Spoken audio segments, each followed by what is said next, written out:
Hi, this is Chico Resch. You are listening to the Let's Go Devils podcast on the Primetime Radio Network. Happy Devils Tuesday. This is the Woo Report. The Woo Report, episode 203, titled Hockey Hall of Fame Madness. Hockey Hall of Fame Madness. I'm your host, Sam Woo, streaming live on Facebook Live, YouTube Live, Twitter Live, and Twitch on the Primetime Radio Network. So, I got thinking today. Happy Devils Tuesday to you, Mike Rossi, as you're watching. I had some thoughts today. Yesterday, or the day before, or whenever, Hockey Hall of Fame inductees, the names, those that were going to be inducted, or will be inducted this November to the Hockey Hall of Fame. And I thought to myself, these are some good names.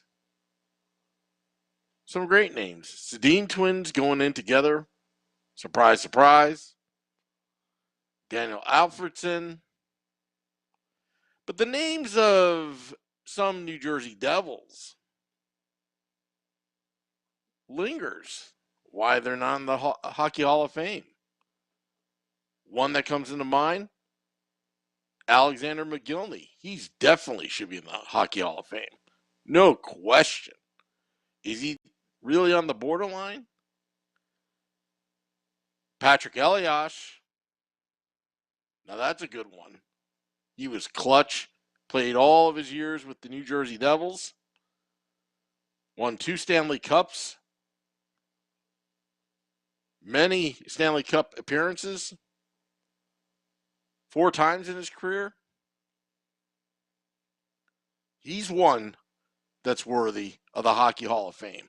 And I sometimes wonder, the selection committee, the process they go through to figure out who goes in, what year, and who doesn't. And I'm still mad years ago when Pat Burns, his name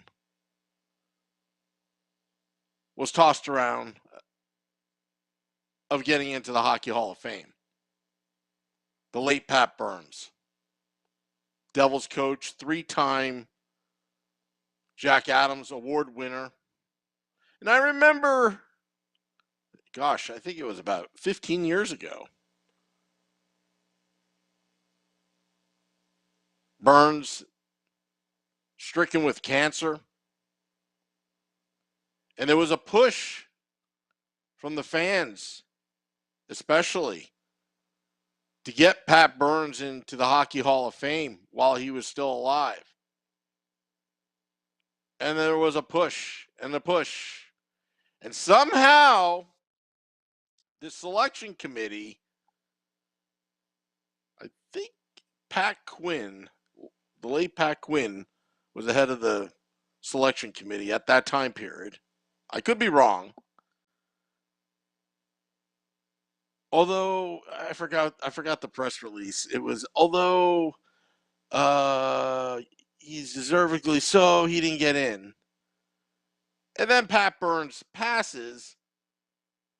And then right after it's like, now you select him into the Hockey Hall of Fame? I don't get it. Other players great players like Jeremy Roenick, not even have they even tried to consider him to go into the Hockey Hall of Fame? I don't know. Also, going in as a broadcaster, I believe it's the Foster Hewitt Award. Good friend of the podcast, Bill Clement, will be inducted this November. Al Morganti from the journalist side will be inducted. And there's like builders category, whatnot. But the one person And I know Nick Villano of pucksandpitchforks.com has been pushing for it, but there's one person out there that should have been in the Hockey Hall of Fame years ago. The great Stan Fischler is not in Toronto, enshrined into the Hockey Hall of Fame. And that's madness, which is what our title of this podcast is. Just madness. How could that be? 8 decades of covering the game. He basically invented the hockey encyclopedia. Even his wife, Shirley, the late Shirley Fischler, was also a pioneer for women in journalism, which you don't hear too much. And you know what? Is it politics? Is it stuff like that? I don't know. But it's just madness. It's just madness. And Alexander McGillney and Patrick Elias, it may be a little tough for them to get into the Hockey Hall of Fame. Don't know why. Are they an automatic shoo-in? That's up for debate. I think that's fair. It's up for debate. But it's just mind-boggling, some of the decisions that are made by the committee. And I'm sure that they're tough decisions. They don't want to make it too easy. But, you know, when you've got the cups, you've got the points, you've got the longevity, the impact. I don't know who's making these decisions.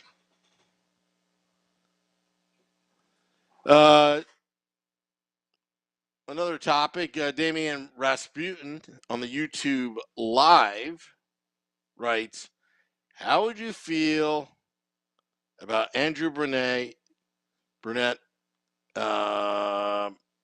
being the assistant coach, then next year made head coach? Talking about the New Jersey Devils, Damian? You know what? I'm surprised he didn't stay in Florida. I'm surprised that Florida elected to go with a veteran head coach and Paul Maurice. And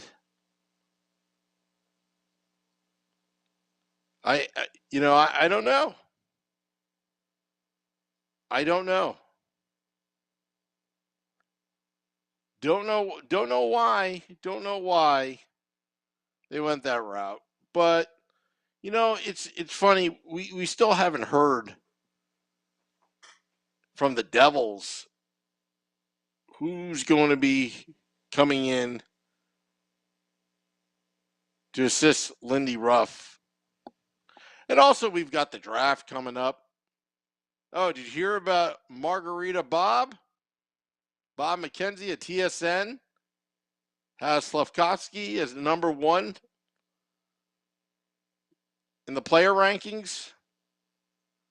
And would go number 1. Wouldn't that be something? Then the Devils would be faced with Shane Wright versus Logan Cooley. Changes the dynamics, but I'll tell you what, folks.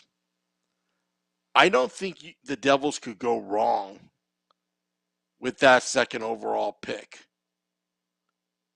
I think no matter who they choose, who falls on to their laps,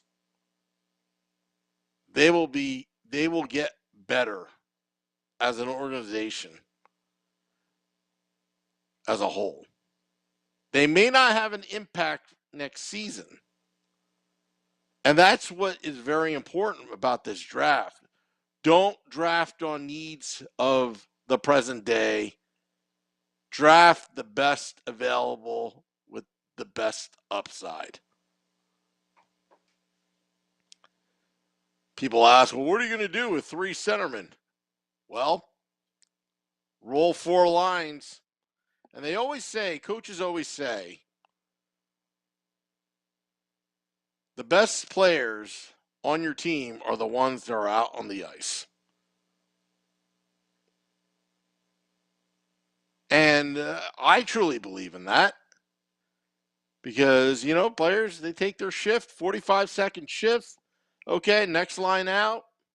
That next line out is now your best team out there, out on the ice. And you need to have a well-rounded team. And I think the Colorado Avalanche proved that. A great all-around team. Plays well defensively, has speed in the offensive zone, aggressive forechecking, causing turnovers, playing discipline, the team concept of having your teammates back, both mentally and physically, out on the ice. And I think that's all very important. I think that's extremely important. Extremely important. Tomorrow, we will have the State of the Fan address starting at 8:30 p.m. Eastern.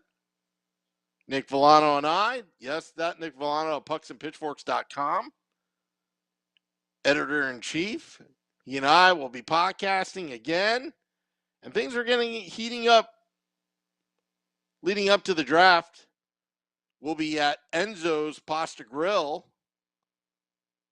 or Pasta Grill by Enzo's, in Hackettstown, New Jersey, in the Mansfield section, off of Route 57, for a draft day party.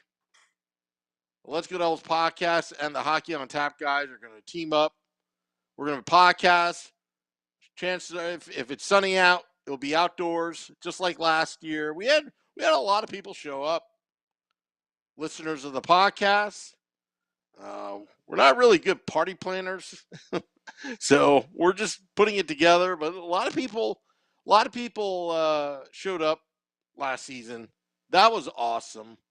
And also, we're going to get some great guests, maybe virtually, maybe somebody will show up. That's the tease. I don't know. Spread the word.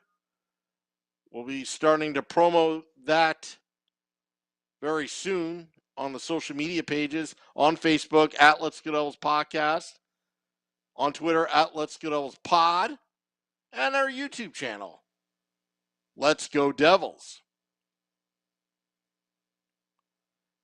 It should be good. Also, what are your thoughts about Bryce Salvador being a hybrid, being on TV, but having a position in the front office? I think Bryce Salvador is a great ambassador, not only for the New Jersey Devils, but for the game itself. His hockey knowledge, his dedication, his use of analytics, and explaining it in layman's terms to a wide audience. He's a great communicator. What do you expect from a former captain? A great communicator. Very intelligent. And I think if the Devils were smart enough, they'll figure it out how to get Bryce Salvador involved with the front office. Because they're going to need all the help that they get. Changes are going to be made. Changes have already been made within the organization with some of their scouting, consulting, analytics. And I know you want to win. We all want to win. But unfortunately, it just takes time. Seems like it's taking forever. So just to recap, 8:30 p.m. Eastern tomorrow, State of the Fan address, pucksandpitchforks.com. Nick Villano and I will be podcasting, live podcasting. We're live podcasting right now. And July 7th at Enzo's. Pasta Grill by Enzo's. Hackettstown, New Jersey. Mansfield section off of Route 57. We'll have more details out on our social media pages. Well, I'm going to hit the music, and I'm hoping you're having a great commute as you're listening to this podcast that's going to be dropped at midnight tonight. Keep it here for all your Devils needs. We're going to be in breaking news mode very soon. It's going to get exciting, folks. I think there's going to be some surprises. But I think the Devils overall are going to get better. And that's all we want. Thank you, all those listening, watching right now on the live feed and in your car for your morning or afternoon commute, whichever you prefer. This is the Woo Report. Till next time, let's go Devils.